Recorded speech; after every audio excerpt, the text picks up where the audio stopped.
malam, selamat datang di Ranah Merah. Saya Dia Aida Nurrahma, tuan rumah Ranah Merah. Desakan dalam stadion banyak menimbulkan korban jiwa bergeletak tanpa ada tindakan yang cepat. Semprotan gas air mata kerap menimbulkan kecurigaan terhadap aparat kepolisian. Suara masyarakat kerap diabaikan. Apakah ada motif lain di balik tragedi Kanjuruhan?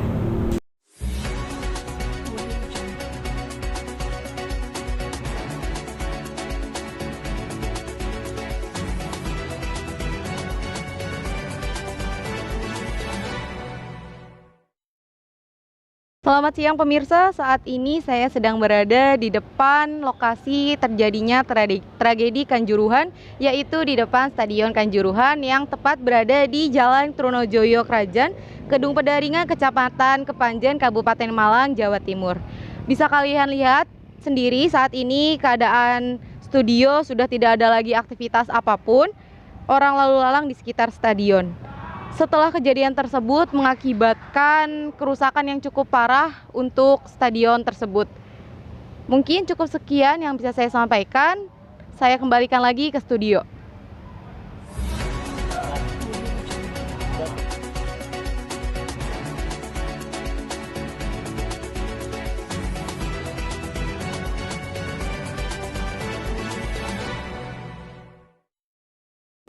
Terima kasih kepada reporter Rumai yang telah melaporkan di lokasi kejadian. Selamat datang kepada Bapak Irjen dan selamat datang kepada Adi. Silahkan duduk. Saya sudah bersama dengan Kepala Kepolisian Irjen Muhammad Farhan Syahdanila dan salah satu korban sekaligus supporter yang ada di tragedi Kanjuruhan, Muhammad Fadli Erhasan. Turut berduka cita atas meninggalnya sang adik yang menjadi salah satu korban dalam tragedi Kanjuruhan yang menyebabkan ratusan nyawa melayang. Apakah sebelum kepergian sang adik dari mulai keberangkatan itu mempunyai firasat tersendiri terkait kericuhan yang terjadi di Kanjuruhan? Ya, sebenarnya sih udah pasti ada. Sebelum 2 hari sebelum dimulainya pertandingan antara Arema dan Surabaya itu, saya itu sebenarnya udah was-was kepada adik saya yang pertama kali ingin mengikuti, ingin nonton ke stadion langsung. Karena saya sebagai Aremania yang sudah puluhan tahun, saya tidak pengen adik saya pertama kalinya ingin nonton. Karena yang sudah-sudah itu sudah sering yang namanya kejadian kericuhan. Berarti sebelum datang di lokasi kejadian itu sudah mempunyai firasat yang tidak enak? Iya, waktu itu saya tuh posisi saya juga badannya lagi kurang sehat, dan ketika saya bilang udah kamu nggak usah ikut, takut ada kericuhan atau apa, lalu adik saya tuh bilang udah nggak apa-apa, udah memang sudah saatnya kayak gitu. Dan di situ yang bikin saya bingung, kenapa saya tiba-tiba adik saya bilang kayak gitu. Wah. Memang sudah mempunyai firasat yang sudah tidak enak sendiri ya? Iya. Bagaimana suasana di sana ketika Fadli melihat banyaknya korban berjatuhan yang diakibatkan oleh desakan gas air mata? Suasana di sana udah pasti sangat kacau dan tidak terkendali.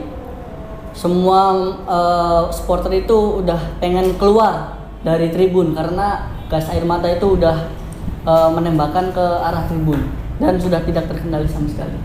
Berarti sudah ricuh, sudah kacau balau, tidak ada yang bisa dilakukan lagi selain melarikan diri. Iya, sudah tidak bisa ngapa-ngapain, dan saya sebagai supporter cuman bisa mendengarkan jeritan anak-anak, seorang ibu-ibu yang pengen keluar, ingin menyelamatkan diri. Lalu ketika Anda dan adik berada di posisi tegang tersebut, hal apa yang kalian lakukan untuk menyelamatkan diri? Nah, sempat saya itu terpisah dengan adik saya ketika gas air mata itu menembak ke tribun, tepatnya di pinggir saya. Saya itu waktu itu nggak ngelihat bahwa gas air mata itu udah ada di pinggir saya, dan di situ adik saya udah pasti kaget dan langsung memisahkan diri, sempat terpisah di situ. Sempat terpisah berarti ujung-ujungnya kalian bertemu lagi apa udah lost aja? Bertemu laginya tuh ketika adik saya sudah tidak ada. Ketika sang adik tidak bisa diselamatkan, bagaimana hati Anda melihat para polisi yang terus saja menyemprotkan gas air mata, dan tanggapan orang tua Anda sendiri juga bagaimana? Ya udah pasti sakit sih dan kecewa pada para oknum polisi yang menembakkan gas air mata.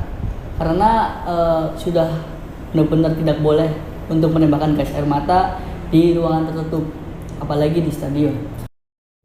Kemudian saat adik Anda tergeletak, apakah tidak ada tim medis yang menyelamatkan sang adik dan para korban lainnya yang sudah terjatuh dalam kericuhan Kanjuruhan tersebut?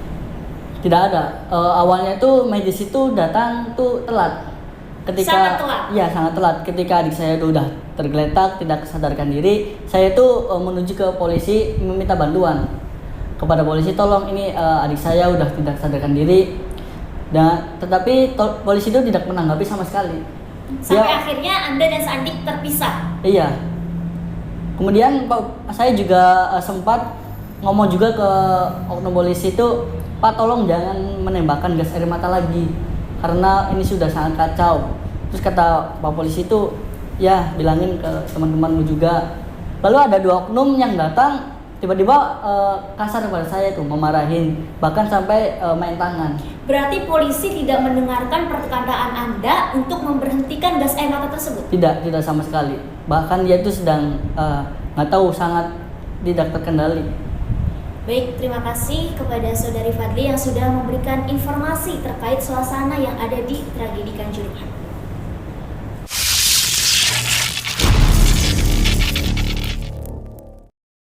Lanjut ke Kepala Kepolisian Jawa Timur, Irjen Farhana Syahdanila. Selamat datang yang sudah hadir di ranah merah.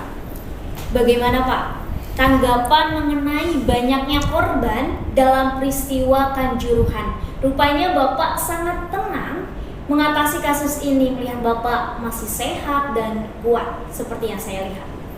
Baik, yang pertama saya turut berduka cita atas banyaknya korban yang ada di peristiwa Kanjuruhan kemarin, dan saya berharap untuk selanjutnya tidak ada kejadian seperti ini, karena pertandingan sepak bola itu untuk hiburan masyarakat Indonesia yang tidak diharapkan akan terjadinya peristiwa seperti ini yang memakan banyak korban. Tetapi apakah ketika Bapak mengatasi tragedi Kanjuruhan yang banyak menimbulkan orang meninggal, itu Bapak masih terlihat tenang-tenang saja? Sebenarnya saya itu nggak tenang, soalnya banyak sekali korban yang disebabkan oleh gas air mata tersebut. Akan tetapi saya harus bersikap tenang untuk menghadapi kasus seperti ini, supaya kasus seperti ini bisa ditangani dengan baik. Berarti tenangnya Bapak itu sedang mengatasi kasus tersebut? Iya, betul. Kita semua sudah tahu nih Pak, dalam aturan FIFA tentang Stadion Safety and Security Regulation, dalam pasal tersebut sudah jelas melarang menyemprotkan gas air mata dalam stadion. Tetapi mengapa polisi tetap saja menyemprotkan gas air mata dalam stadion itu? Kenapa Pak? Terlepas dari aturan FIFA itu sendiri, kami dari pihak kepolisian sudah memiliki prosedur untuk menangani kericuhan yang terjadi di masyarakat, terutama ini di dalam stadion. Para supporter masuk ke dalam lapangan, otomatis para supporter itu mengumpul di tengah lapangan. Kami serentak menembakkan gas air mata untuk membubarkan supporter agar keluar dari lapangan tersebut dan menghindar dari tengah-tengah kerumunan. Berarti Bapak mendukung para polisi yang menyemprotkan gas air mata sebagai Kepala Kepolisian Irjen? Saya mendukung karena itu prosedur yang telah kami buat untuk membubarkan supporter agar tidak menjadi kericuhan itu tidak menjadi parah lagi. Tetapi bagaimana dengan pasal pipa yang sudah jelas tercantum? Itu apakah polisi tetap saja melanggar? Pada intinya, kami sedang menyelidiki kasus-kasus tersebut.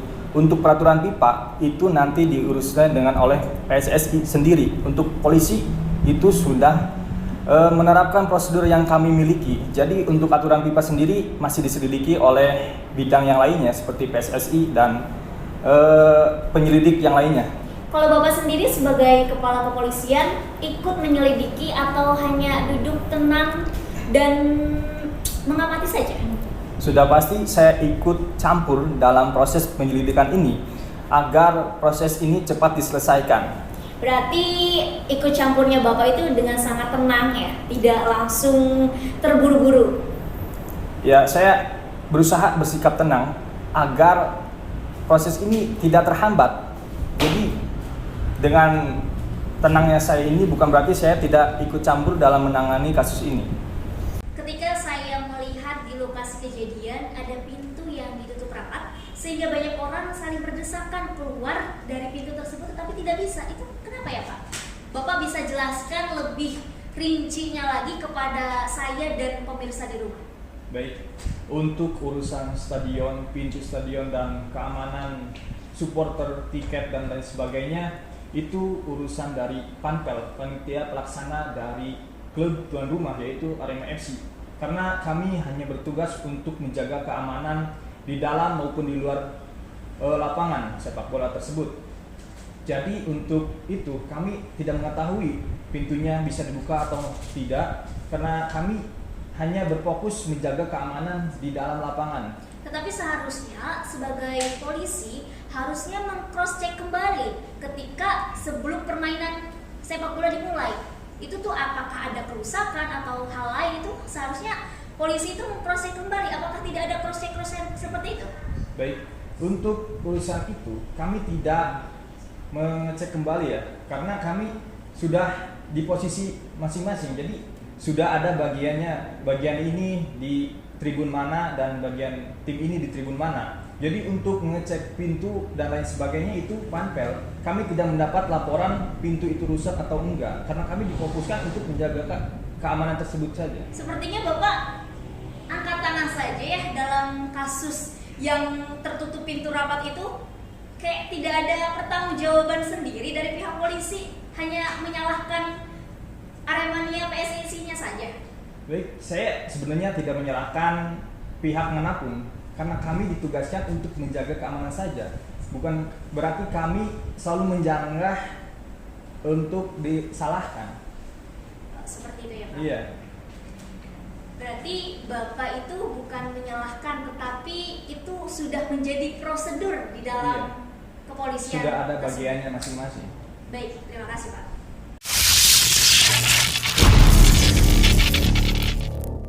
Baik, sekarang segmen terakhir kita yang akan mengupas tuntas mengenai dibalik tragedi Kanjuruhan. Sebelum kita mengakhiri acara malam hari ini, saya mempunyai banyak sekali pertanyaan yang akan membuat masyarakat serta keluarga korban mengetahui apa yang terjadi yang sebenarnya di lokasi kejadian. Stadion Kanjuruhan yang menyebabkan 132 orang meninggal dunia dan 596 dengan luka ringan serta 26 dengan luka berat. Apakah awal dari kericuhan yang terjadi dalam tragedi Kanjuruhan ini disebabkan oleh para supporter yang tidak menerima kekalahan? Tidak, itu sebenarnya tidak sama sekali. Sebenarnya di tim Aremania itu mempunyai yang namanya solidaritas. Jadi punya respect ketika pemain Aremania, tim Aremania itu kalah, kami itu memberi semangat. Maka itu ada satu orang yang masuk itu, dia tuh kan menghadap kedua pemain, dia tuh memberi semangat dan memeluknya bahwa next time pasti akan menang. Dan ketika itu setelah satu orang memeluk pemain, ada 3 orang lagi yang masuk. Dan ketika 3 orang lagi masuk itu, polisi itu mengamankan dengan kericuhan. Dengan menembakkan gas air mata tersebut? Iya, dengan tidak wajar. Dengan tidak wajar. Apakah Anda sendiri merasa sesak akibat desakan ribuan orang yang ada di dalam stadion tersebut? Dan apakah Anda sendiri terkena gas air mata? Ya, udah pasti. Saya itu terkena gas air mata dan udah ngerasa sesak, matanya perih, dan saya itu sembuhnya udah 2 hari. 2 hari baru sembuh. Karena gas air mata. Karena gas air mata. Hal apa yang ingin Anda utarakan sebagai keluarga dari korban tragedi Kanjuruhan? Berhubung di sini ada Kepala Kepolisian kita, Irjen Muhammad Farhan Syahdanillah, yang akan memberikan tanggapan terkait penyemprotan gas air mata yang menyebabkan banyaknya nyawa bergeletak jatuh tanpa adanya pertolongan secara cepat. Ya, saya harap Bapak Irjen untuk kedepannya bisa lebih tertib lagi dan semoga tidak ada kejadian yang terulang kembali. Dan juga saya harap juga bahwa sepak bola yang ada di Indonesia itu mengikuti aturan FIFA. Setelah tadi Bapak Irjen mendengar suara keluarga korban sekaligus supporter mengenai tragedi di Bali Kanjuruhan, bagaimana Bapak menyikapi hal tersebut? Ya baik, saya menerima kritikan dan saran dari saudara korban tragedi Kanjuruhan ini. Untuk peraturan FIFA, kami berharap juga supporter Indonesia mematuhi aturan yang ada di stadion itu sendiri, seperti jangan memasuki lapangan dan jangan memulai kericuhan, supaya kami juga tidak terpancing untuk menembakkan gas air mata. Walaupun di aturan FIFA tidak diperbolehkan, akan tetapi jika itu tidak dilakukan bakal terjadi kericuhan di tengah lapangan. Enggak Pak, sebenarnya gini, Iya. kami itu sebenarnya cuma ada satu-satunya pilihan itu hanya keluar dari dan masuk ke lapangan. Karena ketika polisi menembakkan gas air mata di tribun, ketika saya mau keluar di tribun 11, itu tribun 11 itu ditutup. Dan ketika saya mau lari ke tribun di sebelahnya, itu udah pasti akan berdesakan. Dan salah satunya jalan untuk menyelamatkan diri itu yaitu masuk ke lapangan. Dan kami itu tidak berharap tidak bermaksud sama sekali untuk menyerang polisi. Ya sebenarnya kami pun tidak akan menembakkan gas air mata apabila tidak ada yang mengawali supporter yang masuk ke tengah lapangan yang memulai kericuhan tersebut. Jadi itu yang menyebabkan kami menembakkan gas air mata. Mungkin keduanya tidak boleh ribut ya, karena saya sebagai host juga mungkin bisa menangkap apa yang kalian bicarakan tadi. Mungkin dari pihak keluarga korban ingin pihak kepolisian, apalagi di sini Bapak sebagai kepala kepolisian, lebih menyikapi akan tragedi Kanjuruhan ini sebagai pelajaran, dan mungkin keluarga korban juga sebagai supporter yang baik dan bijak untuk lebih taat lagi dan jangan sampai kericuhan tersebut terulang kedua kalinya. Keadilan seperti apa yang Fadli inginkan terhadap meninggalnya sang adik dan banyaknya korban yang meninggal dunia serta yang mengalami luka ringan sampai luka berat? Coba utarakan. Ya, saya hanya mengharapkan keadilan seadil-adilnya. Itu aja. Adilnya itu seperti apa? Ya sewajarnya aja lah, seperti ya dipenjarakan atau sesuai hukum yang ada di Indonesia. Karena sang adik tidak bisa.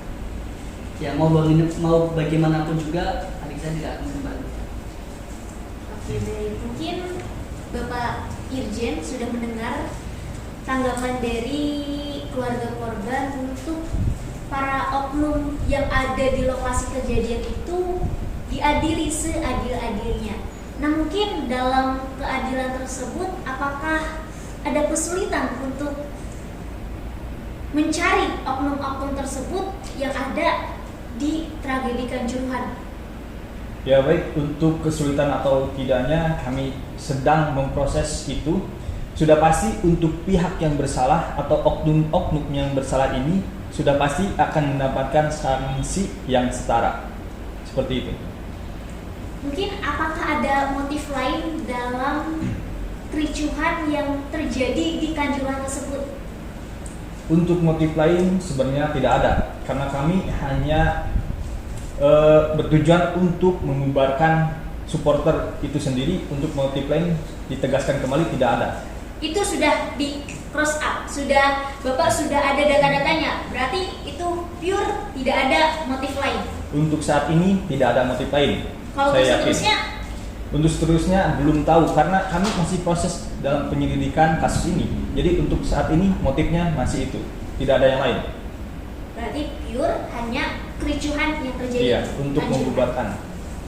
Apakah dari pihak kepolisian akan memberikan bantuan atau sumbangan kepada para korban dalam kasus tragedi Kanjuruhan? Sudah pasti kami merencanakan bantuan terhadap korban-korban yang terjadi dalam peristiwa Kanjuruhan tersebut, karena kami sebenarnya ingin mengayomi masyarakat dengan baik, yaitu dengan memberikan bantuan dan lain sebagainya untuk masyarakat atau keluarga korban dalam peristiwa Kanjuruhan tersebut. Semuanya rata?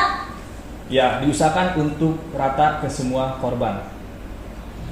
Lalu tindakan seperti apa yang kepala kepolisian lakukan kepada polisi yang menjadi oknum penembakan gas air mata? Apakah mereka sampai diusut tuntas untuk dijebloskan ke penjara atau masih tahap awal penyelidikan? Untuk saat ini masih tahap awal penyelidikan. Untuk kedepannya mungkin ada sanksi ya seperti dicopot dari jabatannya atau dipenjara dan lain sebagainya. Itu mengikuti proses ini. Kalau sudah selesai pasti ada sanksi dan hukuman yang diberikan kepada oknum polisi yang menembakkan gas air mata. Baik, terima kasih kepada Kepala Kepolisian Bapak Irjen Muhammad Farhansyah Dalila yang sudah memberikan tanggapannya dan memberikan informasi terkait perselisihan atau perbincangan hangat yang ada di masyarakat luar sana. Dan terima kasih juga kepada Muhammad Fadli yang sudah memberikan informasi terkait suasana yang ada di tragedi Kanjuruhan tersebut. Kematian dengan sendirinya sudah menyesakan, tapi ada yang lebih brutal daripada kematian, yaitu kematian tanpa pertanggungjawaban. Bangsa ini tidak boleh membiarkan ratusan nyawa melayang begitu saja, agar tidak ada ayah dan ibu, adik dan kakak, kerabat dan tetangga yang meratap sendiri di pojokan. Sebab teman terbaik bagi para korban bukanlah ucap kedukaan, melainkan pengakuan bersalah serta pertanggungjawaban. Terima kasih sudah menyaksikan Ranah Merah malam hari ini. Saya Dia Aida Nur Rahma, tuan rumah Ranah Merah. Selamat malam. Assalamualaikum warahmatullahi wabarakatuh.